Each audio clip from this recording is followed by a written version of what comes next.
Family Worship Primer, episode 22. Welcome to Bridgecast, an online internet broadcast hosted at paulthompsonblog.com.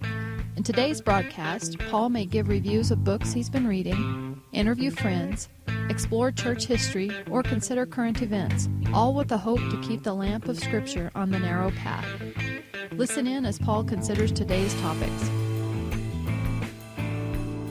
The question this week is a really deep question. We are seriously dealing with theological training of a seminary level kind of teaching, and you're doing it beautifully well. You're honoring God, dads and moms, by doing this. And so think of it as a great and a glorious work that you're doing. You are giving your sons and your daughters some of the deepest theological training that is available to anyone on the planet. And in some cases, people are paying thousands of dollars to go to seminary to get this kind of training.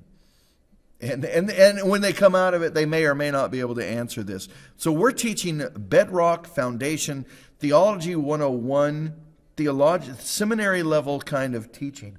And this is deep stuff. And we're asking a hard question this week.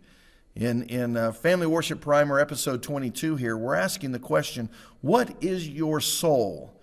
We could ask the question, what is your body? And that's an easy answer. My body has arms and hands and fingers, has feet, and I have legs, I have toes, I can run, I can play, I can jump, I can go slow, I can go fast, I can skip. I can do a lot of things with this body. I can cry, I can laugh, I can smile, I can grow. This body, I can see it. I have a head, I have eyes, a mouth, a nose, and ears. And these are things that are real tangible, touchable. We can see them. So we're asking a question, though, that is something we cannot see. And that is the question, what is your soul? Now remember, because we've been asking these questions in a progressive way over the last several weeks, we've introduced the familiar language of the soul already. So we're not introducing that here. We've already introduced that, and now we're reflecting back on it and say, hey, what is the soul? What is your soul that God has given to you and lives forever? Well, the answer, Matthew 22:37. Let's read that scripture text first before we get the scripted answer of the question. The answer, Matthew chapter 22, verse 37 says, "And he said to him, you shall love the Lord your God with all your heart, with all your soul, and with all your mind." Now, one can argue that all of that is your soul, your heart, not your blood-pumping heart, but that thing that drives your desires, your passions, your wants in life. Your soul, that part again that we know God gave to man and God requires it and it lives forever. And your mind. Again, these are things we cannot see with the physical eye. Now, one can make an argument. You can see a blood-pumping heart, or you can see a nerve-firing mind at work, but here we're talking about that part of us, that being, the personality, the internal parts that we can't see when we look at one another. And so we're asking that kind of deep kind of a question. What is your soul? Well, the scripted answer is, my soul includes all of me that should know and love God.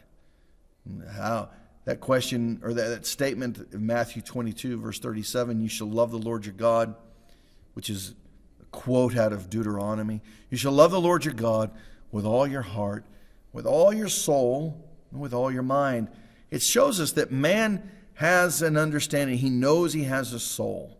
Now, this is something, cats don't ask this question, do I have a soul? Dogs don't ask this question, do I have a soul? Monkeys, camels, lions, tigers, gorillas, no other part of God's creation He is contemplating and thinking and asking the question, do I have a soul? It's only the human who God gives a soul to that he asks the question, well, then what is my soul? And it's everything that should know and love God. My soul includes all of me. My body, my mind, my heart, my soul, me. And that I should know and love God. Well, there might be more questions that will come out of that before you get to the next question in the catechisms. And don't be afraid of them. Love them, embrace them, even write them down. You know, your sons and daughters are going to ask some great questions. You don't want to ever forget some of their questions that they're going to ask. So write those questions down. Remember them.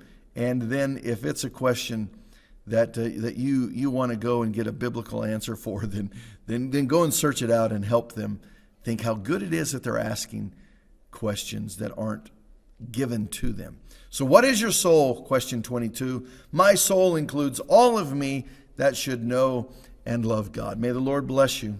May the Lord bless your children. May the Lord bless the advancement of the gospel today. in this Feel free good to day. write Paul with questions or comments related to today's topics. Helpful links can be found at the blog link related to this broadcast at paulthompsonblog.com.